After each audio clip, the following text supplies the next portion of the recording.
সুপ্রিয় দর্শক, আমি জাফর সাদিক স্বাগত জানাচ্ছি আজকে সম্পাদকীয়তে। জুলাই আগস্ট হত্যাকাণ্ডের বিচার গণদাবি, কিন্তু হত্যা মামলা দায়েরের ক্ষেত্রে শুরু থেকেই অনিয়মের অভিযোগ আছে। আইনজীবী সহ অংশীজনদের অনেকের অভিযোগ, বহু ভুয়া মামলা হচ্ছে, আসামির তালিকাও হচ্ছে যথেচ্ছ। বিষয়টি স্বীকার করে আইন উপদেষ্টা নিজেও বলেছেন, মামলা হলেই প্রমাণ ছাড়া কাউকে হয়রানি করা যাবে না। অনেক ক্ষেত্রে মামলার বাদী নিজেই জানেন না আসামি কে বা কারা। আবার পুলিশের দেওয়া লিস্ট কিংবা পত্রিকায় পাওয়া নামের তালিকা ধরেও মামলা করার দাবি করছেন অনেক বাদী। অথচ এসব অনেক মামলায় আসামি হয়েছেন জুলাই আন্দোলনের সক্রিয় কিংবা তাদের পরিবারের সদস্যরাও। আবার ভুয়া মামলার অভিযোগে আটকও হয়েছেন বেশ কয়েকজন বাদী। তাহলে প্রশ্ন হচ্ছে, কারা কিভাবে এসব মামলা করছে, কিভাবে আসামির তালিকা ঠিক হচ্ছে?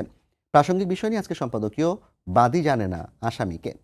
আর এ নিয়ে আলোচনার জন্য স্টুডিওতে উপস্থিত আছেন barrister Redwan Ahmed Ranjib, deputy attorney general, ডাক্তার সাখাওয়াত হোসেন সায়ন্থ, সাধারণ সম্পাদক G9, এবং সারোয়ার তুষার, যুগ্ম আহ্বায়ক, জাতীয় নাগরিক পার্টি।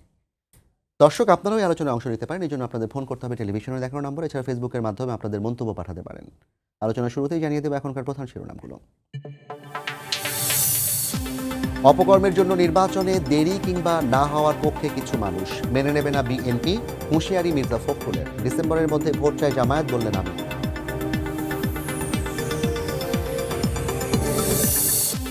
নির্বাচনের আগে পরাজিত শক্তি দেশকে অস্থিতিশীল করতে পারে, পুলিশকে সজাগ থাকার নির্দেশ প্রধান উপদেষ্টার। ভোট সুষ্ঠু করতে বাহিনীর নিরপেক্ষ ভূমিকার তাগিদ।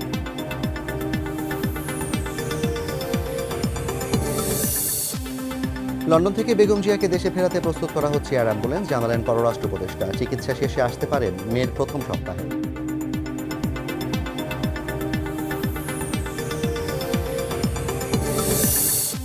দলগুলোর সঙ্গে না বসে এই করিডোরের সিদ্ধান্তে বিপ্লবী ওয়ার্কার্স পার্টির উদ্বেগ। চূড়ান্ত সিদ্ধান্ত হয়নি, উপযুক্ত সময়ে অংশীজনদের সঙ্গে আলোচনার আশ্বাস পেট সচিবের।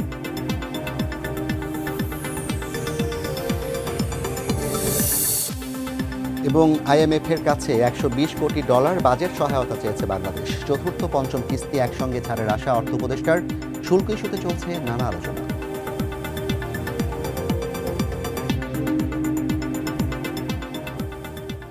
ব্যারিস্টার রেদওয়ান আহমেদ রাঞ্জিব, আপনি ডেপুটি অ্যাটর্নি জেনারেল হিসেবে কাজ করছেন। আপনার সাথে সরকারের আইন কর্মকর্তা হিসেবে এক ধরনের সম্পর্ক আছে। সেই জায়গা থেকে আপনাকে দিয়ে শুরু করতে চাই। জুলাই আগস্ট হত্যাকাণ্ডের মামলা কিংবা হত্যা মামলার বিচার জনগণের দাবি, এবং এখানে নাগরিক পার্টি সারোয়ার তুষার আছেন, তারাও প্রতিনিয়ত দাবি করে যাচ্ছেন 8 মাসে শেখ হাসিনা সহ কিছু বিচার অগ্রগতি হয়েছে, বাট অধিকাংশ বিচার প্রক্রিয়া এখনো থমকে আছে। এর মধ্যেই যেই পরিমাণ মামলা হয়েছে এবং প্রত্যেকটা মামলার আসামির তালিকা এক, এবং সেই মামলার আসামিদের মধ্যে আমরা সম্প্রতি দেখলাম যে বেশ কয়েকটি গুরুত্বপূর্ণ মামলা হয়েছে, যেখানে শেখ হাসিনা থেকে শুরু করে তার মন্ত্রণালয়ের অধিকাংশ মন্ত্রী, এবং সবশেষ হচ্ছে অভিনয় শিল্পীদের অনেক কাজকে 17 জনকে হত্যা মামলা দেওয়া হয়েছে। গতকালকে ইরেশ জাকিরের বিরুদ্ধে হত্যা মামলা হয়েছে, এর আগে শাহরিয়ার নাজিম জয়ের বিরুদ্ধে হত্যা মামলা হয়েছে। এই মামলাগুলোর ক্ষেত্রে কিন্তু বাদীরা বলছেন তারা পুলিশের দেওয়া তালিকা দেখে কিংবা হচ্ছে পত্রিকায় দেওয়া অন্য মামলা তালিকা দেখে তারা মামলার আসামি ঠিক করেছেন। এই মামলাগুলোর ক্ষেত্রে আসলে ভবিষ্যৎ কি, এবং এটি কি জুলাই আগস্ট হত্যাকাণ্ডের বিচারকে আরো দুরূহ করে তুলবে কিনা? আসসালামু আলাইকুম। ধন্যবাদ আপনাকে একটি সময়োপযোগী প্রশ্ন জাতির সামনে আনার জন্য। আসলে আমাদের এই জুলাই আগস্ট এই গণ অভ্যুত্থানের সময় যে ঘটনাটি ঘটেছে, সেখানে তো প্রায় 1,500 মানুষ আসলে হত্যা হয়েছে। তো 1,500 মানুষ হত্যা হয়েছে এবং প্রায় 20,000 বা তারও অধিক বা 50,000 লোক বিভিন্নভাবে আহত হয়েছেন, চোখ হারিয়েছেন, পা হারিয়েছেন, হাত হারিয়েছেন। এখন আপনারা বলছেন যে মামলা হয়েছে, আসলে মামলার সংখ্যাটা কতটুকু? মামলা হয়েছে টোটাল এই জুলাই আগস্টের ঘটনা নিয়ে 1,499টি। এর মধ্যে হত্যা মামলা ছিল 599টি, আর অন্যান্য 900টি মামলা। আর এসব মামলায় টোটাল আসামি হয়েছে 10,000 ব্যক্তির মতো। আচ্ছা, এখন এই মামলাগুলার তাহলে সংখ্যা হচ্ছে 1,500, হত্যা মামলাই আছে প্রায় 500-600, বাকিগুলো হচ্ছে অন্যান্য। তাহলে এই এই এই সংখ্যাটা কি আসলে খুব বেশি? আচ্ছা, দ্বিতীয় কথা আসতে পারে যে আজকের বিষয় আপনি করেছেন যে বাদী চেনে না আসামিকে। আমাদের দেশে যে সমস্ত অপরাধমূলক ঘটনাগুলি ঘটে, সেখানে কি বাদী সবসময় সকল আসামিকে চিনতে পারেন? এটা কি বাদীর পক্ষে সম্ভব? এটা একটা মানে ইম্পসিবল ব্যাপার। বাসায় যখন ডাকাতি হয়, ছিনতাই হয় যখন রাস্তায়, তখন কি মানুষ কাউকে, বা চুরি হয় যখন কেউ কি কাউকে, বা হত্যা মামলাও যখন হয়, হত্যার ঘটনাও যখন ঘটে, তখন কি বাদী কি আসামিদেরকে চিনতে পারে? সবসময় তো চিনতে পারে না। আচ্ছা, আর এই কারণেই তো আর এই জুলাই আগস্টের ঘটনাগুলোতে দেখা যাচ্ছে বেশিরভাগ ক্ষেত্রেই ঘটনাগুলো ঘটেছে সংঘবদ্ধভাবে, যেখানে ফিল্ডেও কাজ করেছেন অনেকে, অনেকে পর্দার পেছনে থেকে কাজ করেছেন, অনেকে প্ল্যানিং করেছেন, অনেকে অর্থ দিয়েছেন, অনেকে সেটার এক্সিকিউট করেছেন। তাহলে আসামির সংখ্যা অটোমেটিক্যালি কিন্তু বেশি হওয়াটাই স্বাভাবিক। হ্যাঁ, বাদী তো তার ঘটনাটা বলে একটা এটাকে ফার্স্ট ইনফরমেশন, প্রাথমিক তথ্য বিবরণী, প্রথম সে যার কাছে যেই ইনফরমেশনগুলো এসেছে সে তখন সেটা লিপিবদ্ধ করেছে। এখন এটা আইন শৃঙ্খলা রক্ষাকারী বাহিনীর দায়িত্ব, পিবিআই বা সিআইডি বা পুলিশ যারা আছেন তারা এখন এটাকে ইনভেস্টিগেট করে দেখবেন যে আসলে এই ঘটনাগুলোর সাথে কারা কারা আসলে জড়িত ছিলেন, কে প্ল্যান করেছেন, কে অর্থ দিয়েছেন, কে নির্দেশ দিয়েছেন, এবং কে আলটিমেটলি ওই গুলিটা করেছেন বা মারপিট করে আহত করেছেন, নিহত করেছেন।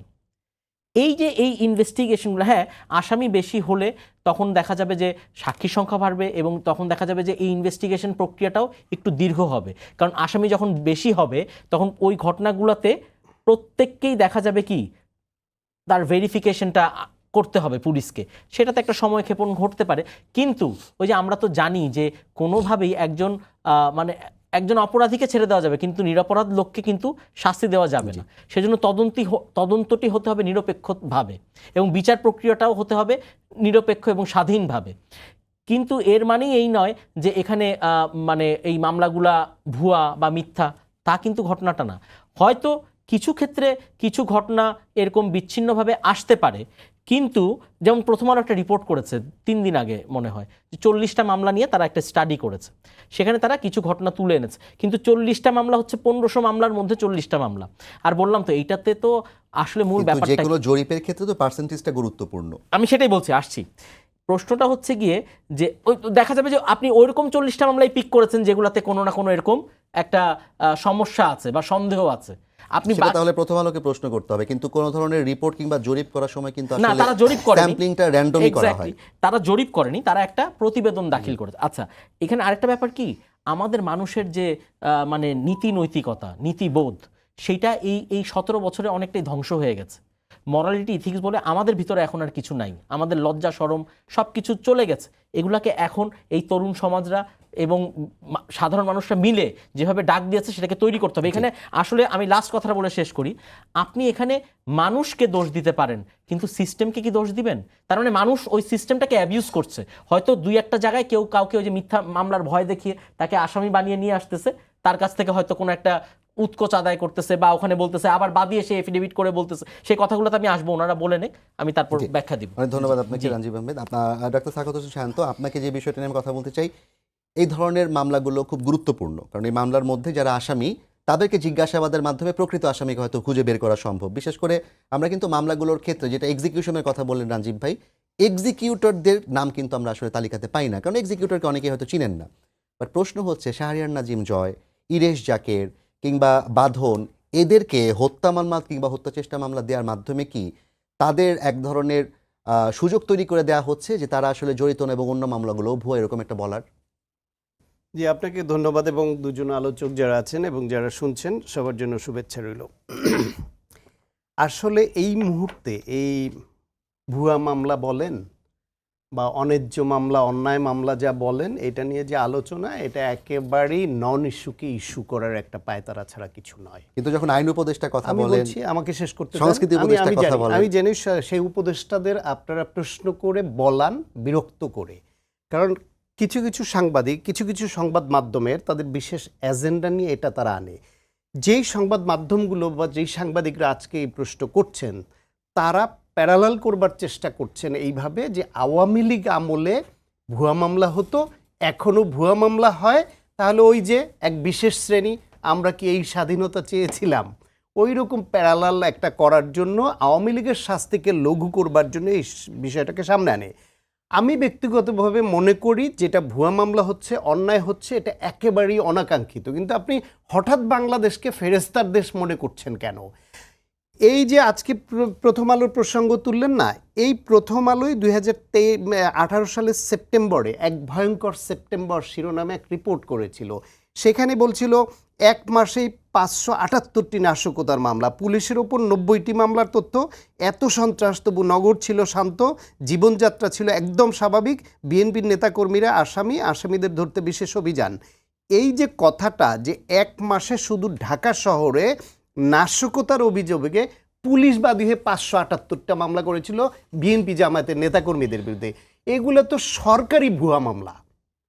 এই যে 17-16 বছরে বিএনপির বিরুদ্ধে যে 1.5 লাখ মামলা হলো শুধু বিএনপির নেতাকর্মীর বিরুদ্ধে, এবং 40 লাখ আসামি করা 7 লাখও বলা হয়। এর মধ্যে অলমোস্ট অল ভুয়া মামলা ছিল।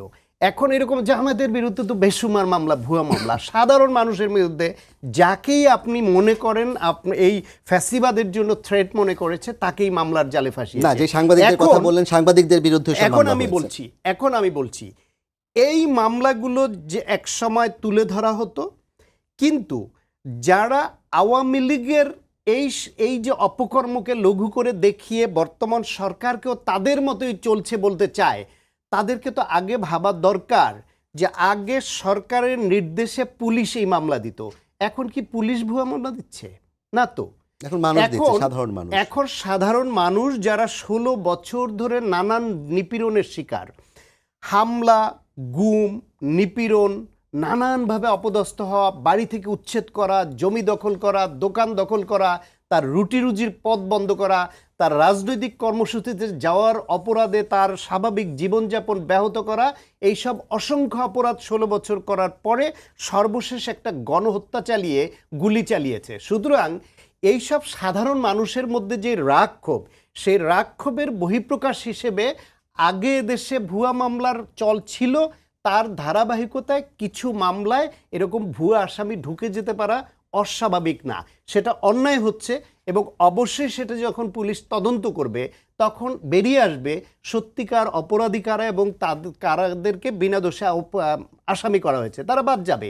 এবং এই ভুয়া মামলা যাতে না করা হয় সে ব্যাপারে দেশের বৃহত্তম রাজনৈতিক দল বিএনপি, জামায়াত ইসলামী সহ বিভিন্ন রাজনৈতিক দল, গণঅভ্যুত্থানের পক্ষের শক্তি যাদের রাজনৈতিক নেতাকর্মীরা মামলা দিচ্ছে, তারা বারবার সতর্ক করেছে কারণ আমি মিথ্যা ভুয়া মামলা না দেওয়ার জন্য।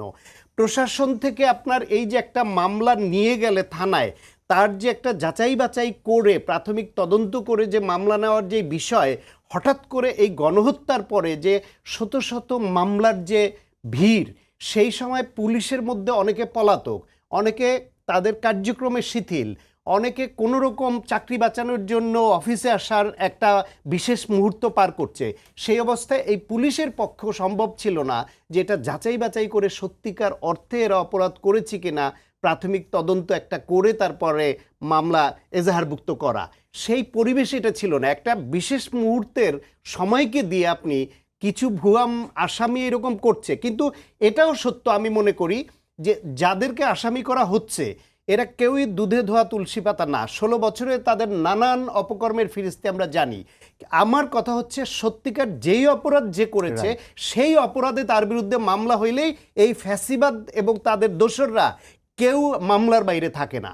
কিন্তু সেটা সময় সাপেক্ষ, রাগ ক্ষোভ থেকে হঠাৎ করে কেউ কেউ হয়তো যে অপরাধটা তিনি করেননি সেখানেও ওই রাগ ক্ষোভের বহিঃপ্রকাশ হিসেবে তার নামটা ঢুকিয়ে দিয়েছেন। এটা অনুচিত হয়েছে, কিন্তু তার মানে এই নয় যে এটা আপনাকে বড় করে প্রচার করে, উপদেষ্টাদের প্রশ্ন করে, সংবাদ মাধ্যমে আলোচনায় আনে, এটাকে বড় করে দেখিয়ে আপনার প্রকারান্তরে ভেতরের যেই জ্বালা আপনার প্রিয় দলের সেই ফ্যাসিবাদের বিরুদ্ধে যে অভিযোগ, সেটাকে হালকা করবার প্রয়াস যদি কেউ করে থাকে, তাদেরও এটা করা অনৈতিক হচ্ছে, অন্যায় হচ্ছে এবং ঝুঁকিপূর্ণ হচ্ছে। কারণ 16 বছর ধরে এই সংবাদ মাধ্যমের কোন কোন অংশের কারা কারা ফ্যাসিবাদের দালাল ছিল, তারা সরকারি সুবিধাভোগী হয়ে এই বিরোধী দলের উপর মামলাকে, আক্রমণকে জায়েজ করেছে, কারা বেশি উন্নয়ন কম গণতন্ত্রের প্রবক্তা ছিল, কারা কারা এই সংবাদ মাধ্যমে সেই সব টকশোতে সে গুম খুনকে জাস্টিফাই করেছে কেন গুম খুন হচ্ছে, কিংবা অস্বীকার করেছে হয়নি, কারা কারা আয়নাঘরের কথা আমরা বললে সেটা উপহাস করেছে, উড়িয়ে দিয়েছে, সেটা তো আমাদের চোখের সামনে ঘটেছে। সুতরাং এখন কৌশল নিয়ে এই সরকারকে বিতর্কিত করবার জন্য নন ইস্যুকে ইস্যু করে এনে উপদেষ্টাদের আপনি প্রশ্ন করে বিব্রত করবেন এবং তাদেরকে উপর্যুপরি প্রশ্ন করে বিরক্ত করে দেখাবেন যে আপনারা বলেছিলেন যে আমাদের প্রশ্ন করুন, কই প্রশ্ন করলে তো বিরক্ত হচ্ছেন, এটাও গুড প্র্যাকটিস না। আপনি যদি সেন্সিবল সাংবাদিক হন, আপনি যদি সোসাইটির সেন্সিবল লোক হন, আপনি যদি সেন্সিবল পলিটিশিয়ান হন, তাহলে এই দেশের এত অ্যানোমালিজ, এত কিছুর মধ্যে এখন যেটা হচ্ছে অনেক কমেছে, এবং নিয়মতান্ত্রিক সরকার প্রতিষ্ঠিত হলে আরও কমে যাবে। এটা আমরা সেই কমাটাই প্রত্যাশা করি। কিন্তু এমন নয় যে 16 বছরের অনাচারের পরে হয় একটা গণ অভ্যুত্থান, গণহত্যার পরে একটা অন্তর্বর্তীকালীন অরাজনৈতিক সরকার, যাদেরকে প্রশাসনে এখন আওয়ামী লীগের সেই ফ্যাসিবাদের দালালরা বসে আছে, যথেষ্ট সহযোগিতা যেটা পাওয়া উচিত এই সরকারের সেটা পাচ্ছে না, রাজনৈতিক দলগুলোর মধ্যে মতভিন্নতা আছে, সেই অবস্থায় আপনি এই সব নন ইস্যুকে ইস্যু বানিয়ে তাদেরকে বিব্রত করবেন এবং আগের এই ফ্যাসিবাদের দেওয়া মামলাকে লঘু করে প্যারালাল করে ফেলবেন যে হ্যাঁ আমাদের বিরুদ্ধে অভিযোগ ছিল, এখন আমাদের নামে তো এই মিথ্যা মামলা হচ্ছে, ভুয়া মামলা হচ্ছে। আপনারা অপকর্ম যা করেছেন নিশ্চিত থাকেন সেগুলো আসবে, সময় লাগবে। এখন যেটা হচ্ছে এটাকে কোথাও কোথাও হয়তো আপনি ওই অপরাধটা করেননি, তারপরও মামলায় আপনি আসামি হয়ে গেছেন, ওই সাধারণ নাগরিকের বা যে মামলাটা দিয়েছে তাদের রাগের বহিঃপ্রকাশ হিসেবে। কিন্তু একবার ভাবেন আপনার বিরুদ্ধে এই রাগ উৎপাদন হয়েছে কেন, আপনি রাগ উৎপাদনের কারণ হয়েছিলেন 16 বছর ধরে, সেটা মাথায় রাখতে হবে। অনেক ধন্যবাদ আপনাকে সায়ন্ত ভাই। একটু আমি তো আপনার কাছে আসতে চাই। সায়ন্ত ভাই যেভাবে করে কথা বললেন সেটা আমার কাছে মনে হয়েছে যে এখন যারা মামলা করছে তারা খানিকটা প্রতিশোধ পরায়ণ হয়ে মামলা করছে, যারা ভুয়া মামলা যাদেরকে তিনি বলতে চাইলেন। প্রসঙ্গ হচ্ছে রাঞ্জিব ভাই একটা কথা বলেছেন যে একজন নিরপরাধ ব্যক্তিও যেন দোষী না হয়, তাহলে একটা মামলা কেন হবে যেই মামলাটা কিনা সে দায়ী না? এই প্রশ্নটা কি করার মতো অবস্থা এখন তৈরি হয়নি? এই প্রশ্নটা করা কি এখন অন্যায় হয়েছে? 16 বছর পরে এসে কি আমরা এই প্রশ্নটুকু করাটাও কি আসলে ফ্যাসিবাদের দালালির অংশ হবে কিনা? না, আপনি তো প্রশ্নটা করেছেন, এটাই তো প্রমাণ করে যে আমরা মানে কোথায় আছি, কোথায় অবস্থান করছি। এবং যেটা সায়ন্ত ভাই বলেছেন, আমি আরেকবার একটু বলি যে আজকেও আইন মন্ত্রণালয়ের তরফ থেকে এই সমস্ত ঘটনায় উদ্বেগ প্রকাশ করা হয়েছে। আপনি সিগনিফিকেন্ট পার্থক্যটা বোঝার চেষ্টা করতে হবে আমাদেরকে, যে আমরা যদি 16 বছরে কিভাবে আওয়ামী লীগ মামলা আইনি এবং বেআইনি পথে সমস্ত বিরোধী মতকে দমন করেছে, এটা তো আমরা সবাই জানি, ওগুলোর ফিরিস্তি দেওয়ার কিছু নাই। কিন্তু এখন ভুয়া মামলা হচ্ছে, মামলা বাণিজ্য হচ্ছে, এটা এখন একটা পরিস্থিতি তৈরি হয়েছে, অনেকে এটা অপব্যবহার করছে। কিছু কিছু ক্ষেত্রে স্থানীয় প্রশাসন বিশেষত পুলিশেরও জড়িত থাকার অভিযোগ পাওয়া যাচ্ছে, আবার অনেক ক্ষেত্রে পুলিশ জড়িতও নেয়, একচেটিয়া দোষও দেওয়া যাবে না। কিন্তু যেটা গুরুত্বপূর্ণ সেটা হচ্ছে স্বরাষ্ট্র মন্ত্রণালয়ে ভুয়া মামলা কোয়াশ করার জন্য আলাদা করে তার টিম আছে। আইন মন্ত্রণালয়ে আজকে যেমন ধরেন আমাদের আইন উপদেষ্টা তিনি বলেছেন যে বাংলাদেশে তো মামলা করার ক্ষেত্রে কোনো বাধা নাই, মামলা করতে আপনি চাইলেই করতে পারবেন। এবং আইজিপিও বলেছেন যে কেউ মামলা করতে এলে তাৎক্ষণিকভাবে সত্য মিথ্যা যাচাইয়ের সুযোগ নাই। তাহলে এখন যেটা এখনকার পরিস্থিতি হচ্ছে যে যেহেতু স্বরাষ্ট্র মন্ত্রণালয়ের ভুয়া মামলা শনাক্ত করার তারা একটা প্রক্রিয়া তৈরি করেছে, তাহলে মামলাগুলো সঠিক কি ভুয়া সেটা সে খুব সহজেই আমি মনে করি যেটা যাচাই করা যাবে। যদিও অনেক মামলা সময় লাগবে, কিন্তু আমি মনে করি না যে যেহেতু নির্দেশনা আছে যারা ভুয়া মামলার শিকার এবং অযথা যাদেরকে এই মামলায় ফাঁসানো হচ্ছে তাদেরকে গ্রেফতার করা হবে না, ন্যূনতম সংশ্লিষ্টতার প্রমাণ থাকলেই ফাঁসানো তাকে গ্রেফতার করা হবে বা আটক করা হবে, এই ধরনের নির্দেশনা দেওয়া আছে। ফলে এইসব মামলায় খুব একটা কেউ হয়রানি হবে আমি এরকম মনে করি না। এবং চাইলে আইন মন্ত্রণালয় এবং স্বরাষ্ট্র মন্ত্রণালয় যৌথভাবে এটাও করতে পারে যে এই ভুয়া মামলা যদি প্রমাণিত হয় তাহলে বাদীর বিরুদ্ধে বা যিনি মামলা করছেন গ্রেফতার করা হয়েছে, তো জরিমানা তাকে একটা আপনি দৃষ্টান্তমূলক শাস্তি দেওয়া উচিত। এরকম যারা করেছে 2-1টা এক্সাম্পল সেট করলে কিন্তু এগুলো আর ঘটবে না। কিন্তু এইটা সরকার বিরোধী মতকে, সরকার নাগরিককে যেই ইমপ্রেশনটা সরানোর চেষ্টা করা হচ্ছে যে আগেও এরকম হতো এখনও এরকম হচ্ছে, সেটা কিন্তু বাস্তবতা না। কারণ সরকার কিংবা রাষ্ট্র এরকম হয়রানির উদ্দেশ্যে এটা করছে না, বরং সরকার রাষ্ট্র নিজেই এখানে একটা পক্ষ, যারা ভিকটিম বা যাদের ভুয়া মামলা করতে গিয়ে যাদেরকে আসলে এক ধরনের হয়রানি করা হচ্ছে তাদের পক্ষ নিচ্ছে সরকার। এটা পরিষ্কার আইনমন্ত্রীর ভাষ্য অনুযায়ী। এখন এই ভুয়া মামলাগুলো হচ্ছে কারণ হলো যে এখন এটা ব্যবসা করার বা একটা কিছু লোকের পয়সা কামানোর একটা রাস্তা তৈরি হয়েছে। এটা এই ধরনের আমরা যে ধরনের একটা বড় ধরনের পরিবর্তনের মধ্যে দিয়ে যাচ্ছি এবং যাওয়ার ফলে যে একটা শূন্যতা এবং অনেকগুলো ইকুয়েশন তৈরি হয়েছে, তার ফলে এটা কারো জন্য এটা পৃথিবীর সর্বত্র এরকম অন্তর্বর্তী সময়ে এরকম অনেকগুলো ঘটনা ঘটে। কিন্তু আমাদের এখানে যেটা ভালো সেটা হচ্ছে যে কোনো পক্ষই গণ অভ্যুত্থানের কোনো পক্ষই কিন্তু এগুলোকে সমর্থন করছে না, আমি এন্ডোর্স করছে না, কেউ উনিও এন্ডোর্স করছেন না, আমিও করছি না, এখানে ডেপুটি একজন অ্যাটর্নি জেনারেল আছেন তিনিও এগুলো করছেন না। কিন্তু এটা নিয়ে আমরা বেশি কথা বললে যেটা হচ্ছে যে মনে হয় যখন আপনি বাংলা দেখেন ভুয়া মামলা, এটা যখনই আমরা বলি তখনই আমাদের অতীত ট্রমা বা অতীত অভিজ্ঞতার কারণে, গত 16 বছর অভিজ্ঞতার কারণে আমাদের মাথায় থাকে যে সরকার করে, সাধারণত সরকার করে, সরকারি বাহিনী করে, এবং যেভাবে জিরিজের নিরাপত্তা আইন মামলাগুলো হতো যে আপনি একটা ফেসবুক স্ট্যাটাস দিয়েছেন, এটা ছাত্রলীগের এক নেতা মামলা করে দিয়েছে এটা, এবং পুলিশ আপনাকে সাথে সাথে গ্রেফতার, মানে মামলা করার সাথে সাথে গ্রেফতার। এখন কিন্তু বরং গতকালই সম্ভবত পুলিশের কোনো এক ঊর্ধ্বতন কর্মকর্তা, আইজিপি কিনা স্বয়ং, আমার ঠিক মনে নাই, বলেছেন যে একদম প্রমাণিত হওয়ার আগ পর্যন্ত গ্রেফতার করা যাবে না। মানে যেটা আমরা দীর্ঘকাল যাবৎ আওয়ামী লীগ আমলে বলে এসেছি যে আপনি মামলা করার সাথে সাথেই কেন গ্রেফতার করছেন, এবং গ্রেফতার করেও মামলা দেওয়া হয়েছে, অ্যারেস্ট তো হ্যাঁ অনেক ক্ষেত্রে না, শুধু সেটা না, আটক করার পরে গুম মামলা দেওয়া করে হয়েছে, তারপর 6 মাস পরে নিয়ে এসে মামলা হাজির করা হয়েছে। সাংবাদিক কাজলের কথা আমাদের মনে আছে, সাংবাদিক কাজলের ক্ষেত্রে তো এটা তো একটা মানে লিগ্যাল হিস্ট্রি, তো একটা বিরাট গবেষণার বিষয় আছে। তাকে 57 দিন গুম, 57 না আরও বেশি দিন গুম থাকলেন একজন, গুম 24 ঘন্টা, আপনি 24 ঘন্টার মধ্যে আদালতে হাজির না করলেই তো গুম। 57 দিনেরও বেশি সময় তাকে গুম করে রাখা হয়েছে, তারপর তাকে বর্ডারে অনুপ্রবেশকারী মামলা দিয়ে তাকে গ্রেফতার দেখানো হয়েছে, কোর্টে তোলা হয়েছে, জামিন দেওয়া হয়েছে, জামিন দেওয়ার পর আবার আগের মামলায় গ্রেফতার দেখানো হয়েছে, এবং সেই মামলায় তিনি 8 মাস না 9 মাস জেল খেটেছেন।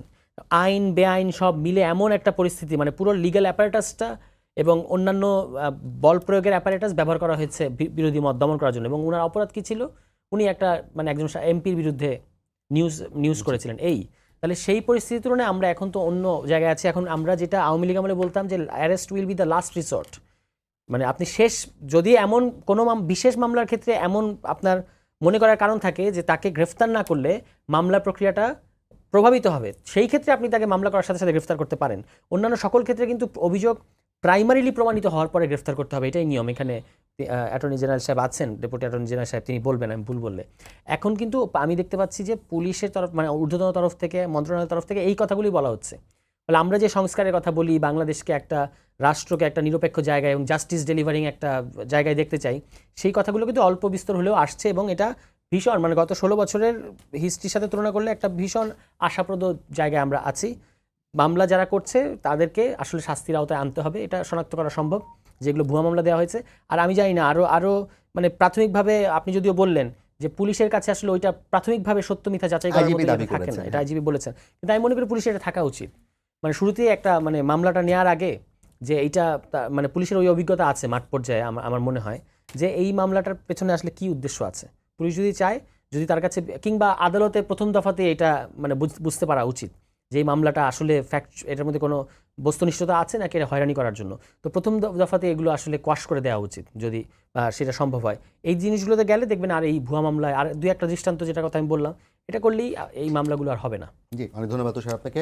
রাজীব ভাই, আমরা হয়তো খুব বেশি সময় পাবো না, আপনার কাছে আমি দুটো প্রশ্ন করতে চাই। প্রথম প্রশ্ন হচ্ছে, আমি আপনাকে করেছিলাম যে এই মামলাগুলো করার কারণে যারা আসামি না, সত্যিকারের অর্থে যারা কিনা হয়তো জড়িত ছিলেন না, তাদেরকে আসামি করার কারণে কি মামলার মেরিট কোনোভাবে দুর্বল হওয়ার সুযোগ আছে কিনা, বিচার প্রক্রিয়া কোনো ধরনের সমস্যা তৈরি হবে কিনা, 1 নম্বর। 2 নম্বর প্রশ্ন হচ্ছে, আমরা এটাকে গণহত্যা বলছি, আমরা এই সময়টাকে আসলে অনেক ক্ষেত্রে হলোকাস্টের সাথেও তুলনা করে নাৎসি বাহিনীকে যেভাবে নিষিদ্ধ করা হয়েছে সেই দাবিও কিন্তু করা হয় বারবার যে আওয়ামী লীগকে নিষিদ্ধ করতে হবে। তাহলে হলোকাস্ট ডিনায়াল অ্যাক্ট একটা আছে, তাই না, যে হলোকাস্টকে ডিনায়াল করা যাবে না। তাহলে 24-এর গণ অভ্যুত্থানকে যারা অস্বীকার করবে কিংবা মিথ্যা বলবে, তাদের ক্ষেত্রে কি এই ধরনের কোনো আইন প্রয়োগ করে, সেই আইন ব্যবহার করে আসলে এই কোলাবোরেটরদেরকে শাস্তি দেওয়ার সুযোগ আছে কিনা? ধন্যবাদ। প্রথম প্রশ্নটা হচ্ছে যে আপনি যেটা বললেন যে এরকম আসামি যারা, মানে যেটা আপনার দৃষ্টিতে মনে হচ্ছে যে যারা আসলে ওই ঘটনার সাথে জড়িত নয়, এরকম লোককে যদি আসামি করা হয় তাহলে মামলার ক্ষেত্রে কি সমস্যা হবে। এখন একজন আসামি কি আসামি না, এটা মানে পুলিশ রিপোর্ট আসার আগ পর্যন্ত তো বোঝার কোনো উপায় নাই যে ওই লোকটা আসলেই কি জড়িত ছিল কি জড়িত ছিল না। সো আপনাকে তদন্ত প্রতিবেদন পর্যন্ত অবশ্যই অপেক্ষা করতে হবে। আমরা যদি এই ব্যাপারগুলো কিন্তু না না আমি বলি 100 জনের নামে একটু বলেন 98 জনকে তদন্ত প্রতিবেদনে নির্দোষ বলা হলো, সেই ক্ষেত্রে মামলাটার মেরিটটা দুর্বল হবে কিনা, এটাই বলছি। এখন আমরা কিন্তু এই প্রত্যেকটা মামলায় কিন্তু এখন বিচারাধীন, তাহলে আমরা এই ধরনের কথা বললে কিন্তু মামলাগুলোর তদন্তকেই আমরা প্রশ্নবিদ্ধ করে ফেলছি আগেই।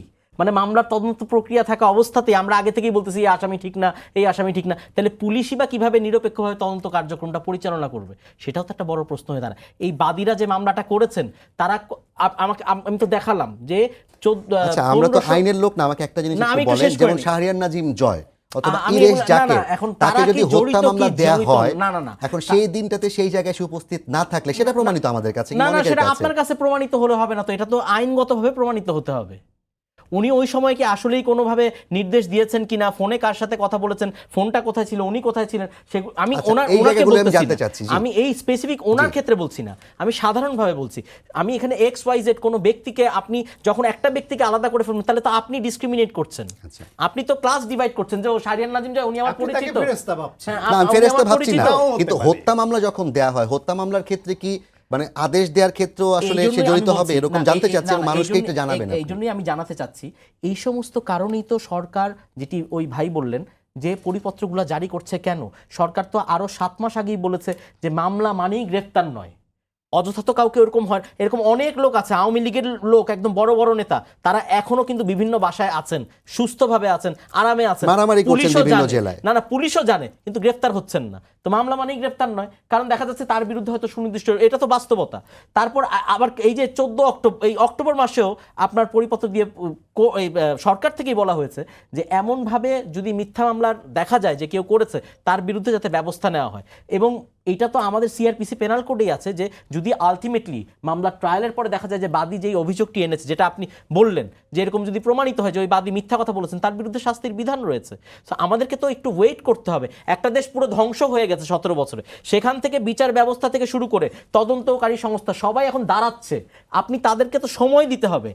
এমন কি হচ্ছে যে অযথা কাউকে হয়রানি করে একদম দিনের পর দিন জেল খাটানো হচ্ছে, জেল থেকে বের হতে দেওয়া হচ্ছে না। আপনি তো এখনো জানেন যে এখনো অনেক লোক ওই মানে ফ্যাসিস্ট আমলে গ্রেপ্তার, তারাও এখন পর্যন্ত জামিনে সবাই বের হয়ে আসতে পারেন নাই।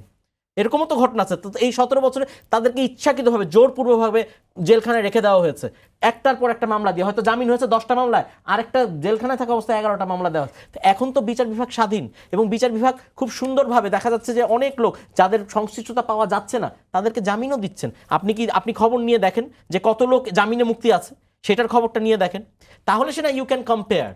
সো আমার মতে এগুলো হচ্ছে সাবজুডিস বিষয়। আমরা এখনই যদি বলে দেই এটা ভুয়া, এই মামলাটি ভুয়া, এই আসামিটি ভুয়া, তাহলে তো আমি তাহলে আগে এই আমি তো ক্ষেত্রে judge হয়ে গেলাম। সংবাদ মাধ্যম তাহলে তো যেই তখন- ধরনের প্রতিবেদনগুলো করছে, যে হেডলাইনগুলো করছে, এগুলোর ক্ষেত্রে আপনার মন্তব্য কি এগুলোর হবে? ক্ষেত্রে আমার মন্তব্য হচ্ছে গিয়ে এই সাংবাদিকদের উচিত তদন্তকারী সংস্থাকে গিয়ে সহযোগিতা করা, যে আমি এই তথ্যগুলো পেয়েছি, আপনি দেখেন, আপনিও ভেরিফাই করেন, ক্রস ম্যাচ করে আপনি একটা সত্য রিপোর্ট উপস্থাপন করেন। ওকে, এবার দ্বিতীয় প্রশ্নটা। কারণ আমাদের দেশে এই 17 বছরের সাংবাদিকরাও কি করেছে, কতটুকু প্রভাবিত হয়ে কাজ করেছে, এটা তো আমরা দেখেছি। না, সেইখানে আপনি যদি সব সাংবাদিককে না, এক না, আমি পাল্লায় সব বলেন, সাংবাদিককে বলি নাই। না, সাংবাদিকরা বললে তো পুরো সাংবাদিক না, না, সমাজ আমি বলতে কমিউনিটিকে চাচ্ছি যে বোঝানো হয়। কিভাবে অনেক বেশিরভাগ এই চ্যানেলগুলোতেও আমরা দেখেছি এই 17 বছরে কিভাবে টক শো, কিভাবে সংবাদ পরিচালিত হয়েছে। এবং 5ই আপনি অগাস্টে বোধহয় এটাও জানেন আমি যে একটু বলে এই দিই, চ্যানেলগুলোতে সরকারের আমি নির্দেশনা একটু- ছিল যে কারা আসতে পারবে, কারা আসতে পারবে আপনারা না। তো তখন এগুলো এবং বলেন নাই প্রকাশ। না, সেই ক্ষেত্রে আপনি আমি যদি একটু বলে গুম দিই। হয়ে যান, আপনি কি না, বলতে না, পেরেছেন? আমি অনেক- সায়ন্ত ভাই ছাড়া কয়জন না, বলতে না, পেরেছে এরকম exactly, আমি কথাগুলো? বলতেছি এই যে এই 5ই অগাস্টের পরে, আমি আর হয়তো 1 মিনিট সময় নিচ্ছি আপনাদের, এই 5ই অগাস্টের যেদিনই পরিবর্তন হলো, সাথে সাথে বিএনপির মানে বিভিন্ন রাজনৈতিক দলের নেতাদের বক্তব্য, উমুকের নিউজ, আজকেও লিড নিউজে আপনাদের কি ছিল, 1 নম্বরে মির্জা ফখরুল ইসলাম আলমগীরের বক্তব্য। এটা 5 আগস্টে একদম দুপুর 2টার নিউজে আমাদের আন্দোলনের নিউজ হেডলাইন ছিল, এবং 4 তারিখে না, আমরা না, কি নিউজ করতে আমি চেয়েছিলাম, বলতে কি নিউজ চাচ্ছি- করেছি, সেগুলা না, আমরা জানি অন্তত। আমি সেটাই বুঝা। এবং এখন আপনারা বিভিন্ন রাজনৈতিক দল, স্পেশালি জামাত ইসলামী, আপনারা তাদের লোকদেরকে ডাকছেন, নেতাদের। এই 17 বছরে কোন টক শোতে জামাতকে নিয়ে আলোচনা হয়েছে, তাদেরকে ডাকা হয়েছে ডিফেন্ডের জন্য, তাদের কোনো বক্তব্য নেওয়া হয়েছে না? আমি তো দেখিনি, কোনো চ্যানেলে দেখিনি।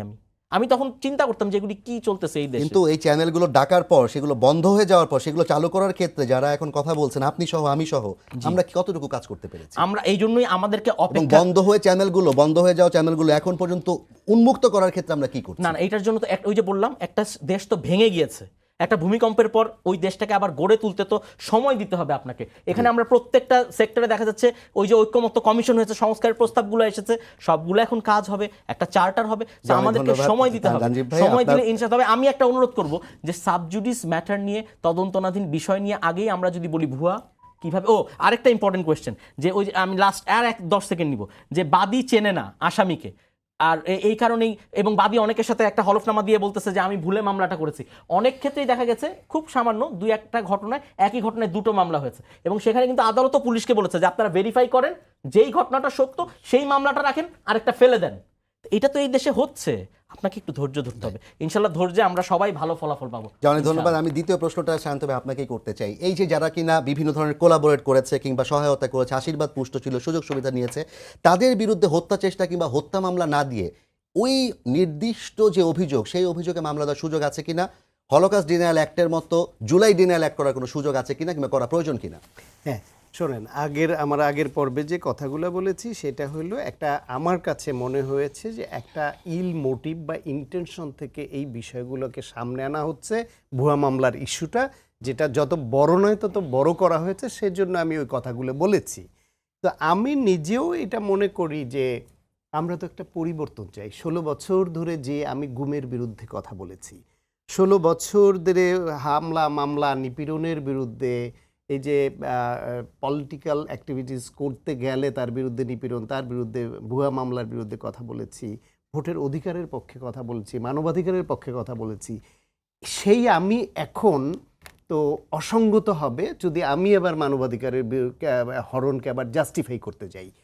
কথাটা হচ্ছে যে এই দেশটা 16 বছরে ধ্বংস করে ফেলা হয়েছে। তার আগেও অনেক ক্ষেত্রে আমাদের কাছে গ্রহণযোগ্য ছিল না, কিন্তু 16 বছরে সেটা এক্সট্রিম পর্যায়ে নিয়ে যাওয়া হয়েছে। এখন আমরা একটা পরিবর্তন চাই। এখন একটা ট্রানজিশনাল পিরিয়ড আছে। সেই পিরিয়ডে এখন যা যা ব্যত্যয় ঘটছে সেটা ধরিয়ে দেওয়া এবং এটাকে এমনভাবে এক্সাজারেট না করা যাতে এদেরকে প্রশ্নবিদ্ধ করে বা এখনো ঘটছে বলে আগেরটাকে লঘু করা হয়।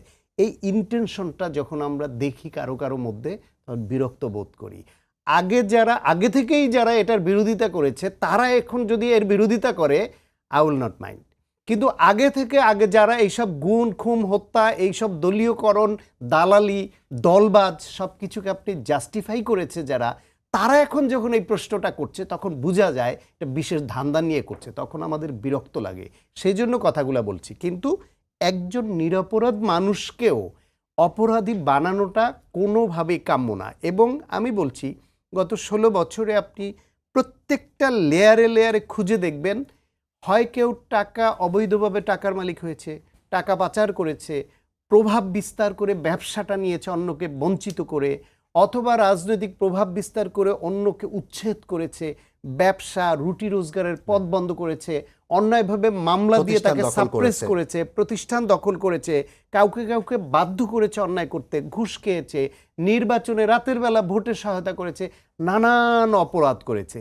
সব অপরাধেরই সুনির্দিষ্ট তথ্য প্রমাণও পাওয়া কঠিন। তারপরেও যাদের বিরুদ্ধে সুনির্দিষ্ট অপরাধের তথ্য প্রমাণ আছে, এইরকম অভিযোগেও যদি মামলা করে, তাহলেও আওয়ামী লীগের মধ্যে এই ফ্যাসিবাদের পক্ষের খুব বেশি লোক মামলার বাইরে থাকবে না।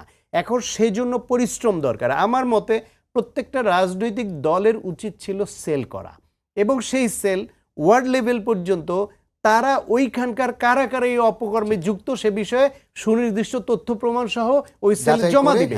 তার মাধ্যমে দলের পক্ষ থেকে সুনির্দিষ্ট অপরাধের বিরুদ্ধে মামলা করার ব্যাপারে দল উদ্যোগ নেবে। কারণ এই রাজনৈতিক দলগুলো গত 16 বছর ধরে হামলা মামলা গুম খুন নিপীড়নের শিকার হয়েছে। সেই পরিশ্রমটুকু তারা করতে অনেকে হয়তো মানে ওই ক্যাপাবিলিটি নাই, অথবা ইচ্ছে নাই, অথবা ফ্লোতে রাজনীতি করছে। এনসিপি নতুন রাজনৈতিক দল, তারাই গণহত্যার শিকার হয়েছে। তারা সেল করতে পারে যে কোন জায়গায় সত্যিকার অর্থেই এই গণহত্যায় কোন এরিয়ায় ছাত্রলীগ, যুবলীগ, স্বেচ্ছাসেবক লীগ, আওয়ামী লীগ এবং তাদের সঙ্গে পুলিশ মিলে তারা লাঠি নিয়ে, তার আগ্নেয়াস্ত্র নিয়ে, গুলি নিয়ে নেমেছে। ভিডিও ফুটেজ আছে, এগুলো পাওয়া এখন কোনো ব্যাপারই না। এবং সেই ক্ষেত্রে এই রকম সেল করে সেটা কালেক্ট করে রাজনৈতিক দলগুলো সরকারকে এইভাবে তথ্য উপাত্ত দিয়ে সহযোগিতা করতে পারে। সরকারেরও সেল থাকা দরকার, যেই সেল থেকে এগুলা যাচাই বাছাই করবে, তাতে করে সত্যিকার অপরাধীরা বিচারের আওতায় আসবে এবং এই বিচারটা তদন্ত এবং বিচার যেন সঠিকভাবে হয়। ওই যেটা বললেন, আমি দু একটা জায়গায় কিছু বাহিনীর অফিসে গিয়ে আমি তাদের আলাপ আলোচনায় শুনি, বলে যে একই জিনিসে যে ভিকটিম মারা গেছে, তার ভাই একটা মামলা করেছে, তার দুলাভাই একটা মামলা করেছে, পুলিশ একটা মামলা করেছে, 3 মামলা। এবার আসামির তারতম্য আছে। এখন সেটা পরবর্তীতে ধরেন আর একটা সংস্থার কাছে রেফার হয়েছে তদন্তের কাজ, 3 মামলা নিয়ে হিমশিম খাচ্ছে এবং বলতেছে এই 3টা মামলা করে মূলত এই মামলার মেরিটটা কিছুটা ক্ষতিগ্রস্ত করা হলো। ফলে এইটা যদি গোছালো ভাবে আনা যায়, ডেফিনেটলি আমরা এই পরিবর্তনটা চাই, কিন্তু আমাদের উচিত সহযোগিতা করা এবং একটু ধৈর্য ধরে অপেক্ষা করা। তারা তুষার, আপনাকে আমি প্রশ্ন করতে চাই, এনসিপি কিন্তু সাম্প্রতিক সময়ে গণহত্যার বিচার এবং আওয়ামী লীগ নিষিদ্ধের দাবিতে সিরিজ অফ মিছিল এবং সমাবেশ করে যাচ্ছে, এবং আপনারা এই বিচার প্রক্রিয়াকে এখন পর্যন্ত কতটুকু গতিশীল মনে করছেন এবং ভবিষ্যতে আপনারা এই জন্য কি পদক্ষেপ নেবেন?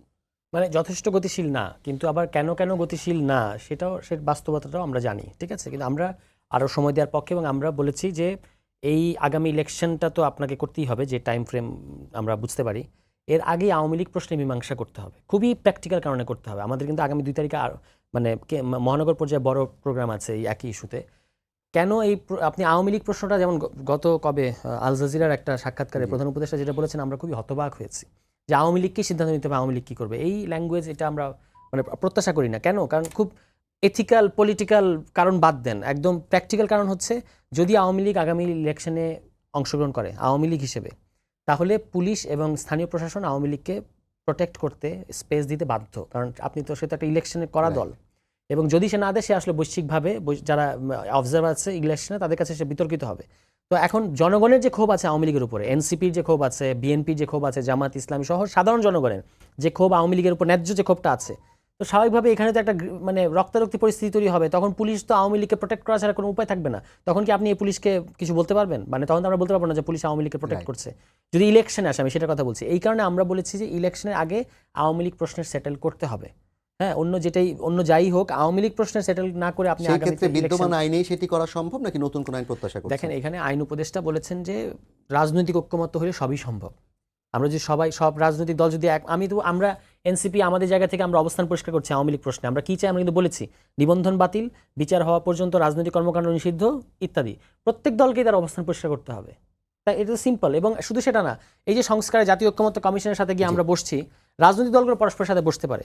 অনেক এবং ধন্যবাদ সেখানে এটা একটা আপনাকে, ধন্যবাদ রেজলিউশন জানাই আসতে আহমেদ পারে। রাজীব, ধন্যবাদ ডক্টর সাখাওয়াত হোসেন শান্ত। আমাদেরও প্রত্যাশা হচ্ছে বাংলাদেশকে আমরা যেরকম দেখতে চাই সেরকম একটি বাংলাদেশ আমরা অদূর ভবিষ্যতে পেতে যাচ্ছি। সবাইকে ধন্যবাদ জানিয়ে শেষ করছি আজকের সম্পাদকীয়। আগামীকাল আবারও দেখা হবে রাত 10টায়। দেখার আমন্ত্রণ রইল।